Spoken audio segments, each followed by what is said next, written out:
Hello everyone, welcome back to my channel. चला तर मग आज मी बनवणार आहे पुंगडी पाटोडी. मस्त झणझणीत.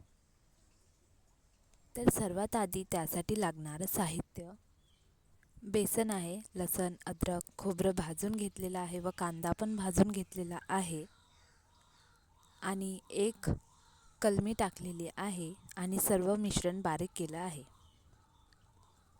पाणी टाकून मस्त चिकनं चिकनं असं बारीक करायचं. मी सर्व पदार्थ मसाल्यात वापरलेले हे सर्व घरगुती आहे. आता मी एका कोपरमध्ये बेसन घेतलं व त्या बेसनामध्ये थोडं तीळ आणि थोडं मीठ टाकून छान भिजवून घेतलं आणि तिखट हळद पण टाकलं.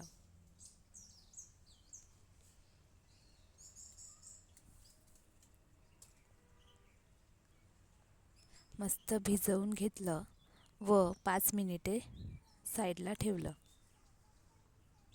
आता मी फोडणीची तयारी केली. गंजात तेल टाकून मी बनवलेला मसाला त्यामध्ये टाकला व छान परतवून घेतलं.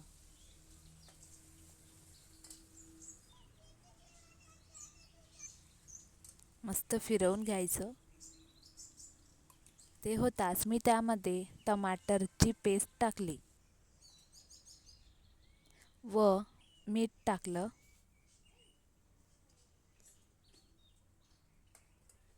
आणि छान फिरवून घेतलं.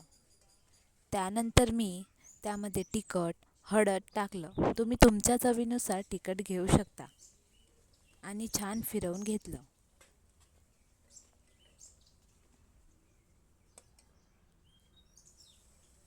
आता आपण आवश्यकतेनुसार पाणी टाकू. इकडे मी आता पाटोडी बनवते. छान लाटून घेतली मोठी. मस्त अशी पातळ लाटून घेतलेली आहे.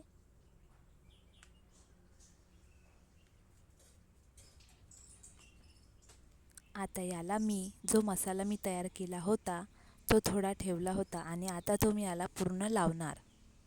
मस्त असं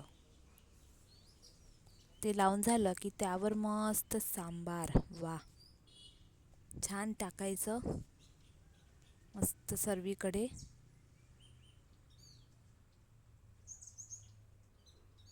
सांबार टाकून झाला.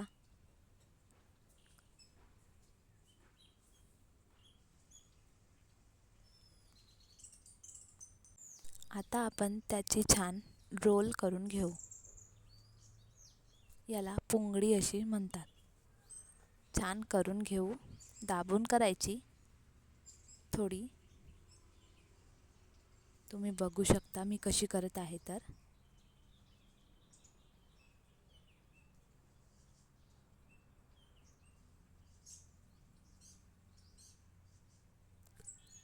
आपली पुंगडी तयार आहे.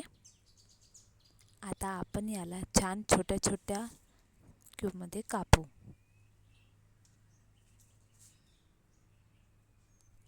कापून झाल्यावर आपल्या फोडणीला पाणी छान उकळलेलं आहे. आता एक एक करून त्यामध्ये आपण बनवलेली पाटोडी सोडू.